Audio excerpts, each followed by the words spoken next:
Riff Raff. So I'm Sasha Kagan. I'm coming here to read for the second time.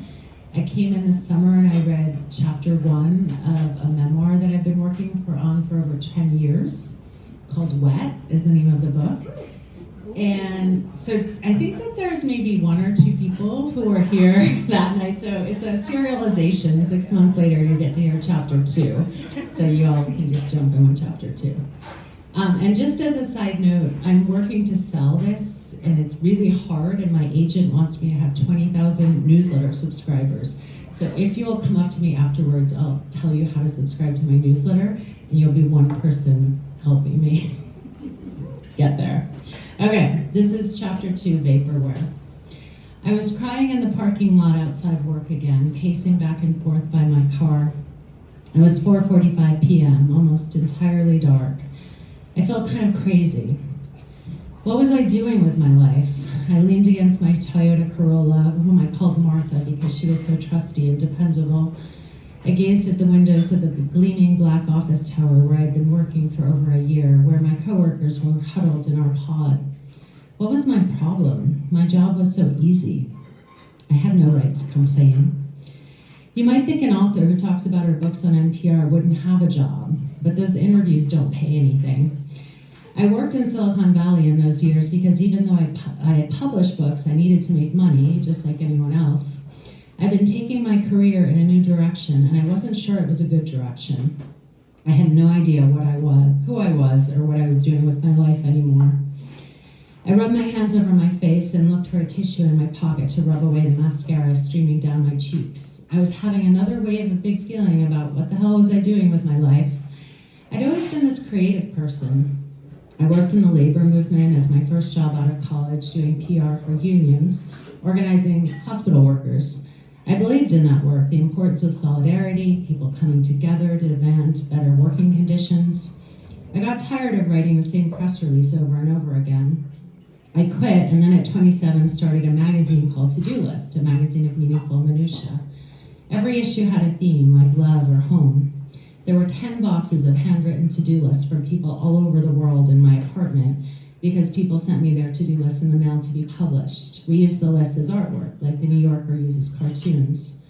To-do lists led to my books, led to Quirky Alone, led to me being this so-called expert on self-love for single people.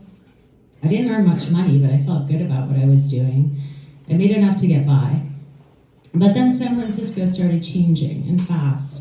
Tech companies like Google and Facebook took off in the 2000s. Housing costs went up astronomically. San Francisco had always been a haven for free-thinking writers and artists, quirky people like me and my friends. But it was getting hard for anyone who didn't work in tech to afford the rent. I developed a tight group in the 12 years I'd been living in the city. Most of them were women, artists and writers. One by one, they were all dating and marrying tech men. Why? There were a lot of techies in the dating pool. They could pay more than half the rent on the apartments they shared, or they owned condos. I didn't want to leave, but how was I going to survive? The choices for anyone who wanted to remain in San Francisco appeared to be date a tech guy or become a tech guy. My best friend Jenny's boyfriend Adam noticed I was good at marketing for my book promotions. He asked me if I wanted to co-found a tech startup with him.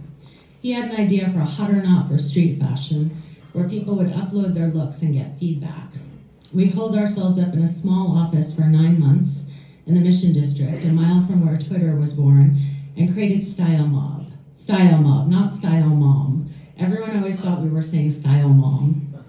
My contribution was a hand-drawn rating system, so if you didn't like someone's look, you could click not for me, rather than giving them a thumbs down on their outfit.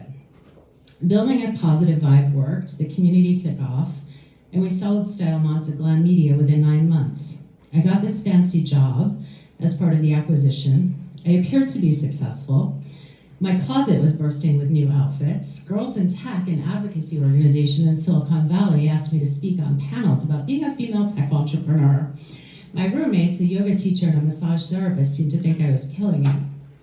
It was a relief not to do work that felt so personal for a while, and to finally make enough money that I could start saving for retirement. But the platform I managed in my job at Glam would actually never launch. It was Vaporware, software that was announced to the public but would never actually exist. Our mission was hooking people on social media, then finding clever ways to monetize their addiction. I heard the words addictive and like crack often among my coworkers. Addictive was the highest compliment you could pay someone on their website or app. Working in the early days of social media was quite depressing, probably like toiling in the tobacco industry before the public became aware of the evils of smoking. The money was good. I couldn't imagine what I would do if I left. How could I make the same salary anywhere else? I convinced myself I needed to stay and catch up financially. Adam told me that's how life works. People get to a certain place in their careers by 35. They stay put on a career path they may not like because they wouldn't want to take a pay cut or lose their network. I'd basically given up on the idea I could make a living and be myself. I was doing what an adult, unmarried woman in her 30s in San Francisco needed to do. Sometimes when I thought about all this, and I tried not to, I'd flash back to Alec, my first boyfriend, when I moved to San Francisco. He was an improvisational jazz pianist, a tall, thin man, a poet 2 years older than me. We met at Radio Valencia by the bar, a restaurant that later closed in the second dot-com boom. Alec was also a recovering heroin addict. When we met, he was beautiful, sensitive, intense, and talked about his past doing heroin poetically, as if it wasn't such a crazy choice to choose bliss. He died in Chicago 6 years later. No one knew if the overdose was intentional or accidental, but when we were together, he often expressed a feeling that he couldn't find a way to exist in this world, making a living, being his authentic self. Sometimes I felt the same way. I never contemplated suicide, but I lived with a kind of doubt, a kind of despair. Could I really make it in this world being myself, or was life just going to be a series of accommodations to the real world doing bullshit so I could earn enough money to live? Because apparently the world valued fake things more than anything that was in my true wheelhouse to do. My job was bullshit, I wasn't finding a partner and having kids, so what was I going to do with the rest of my life? So what did I do in that moment? I did what I did most days when I wound up crying in the parking lot. I ditched work at 5 p.m., got in the car, and headed to Ambiance, a boutique in Noe Valley, where a Russian personal shopper plied me with dresses. I was soothing myself with shopping. I was medicating myself with dresses.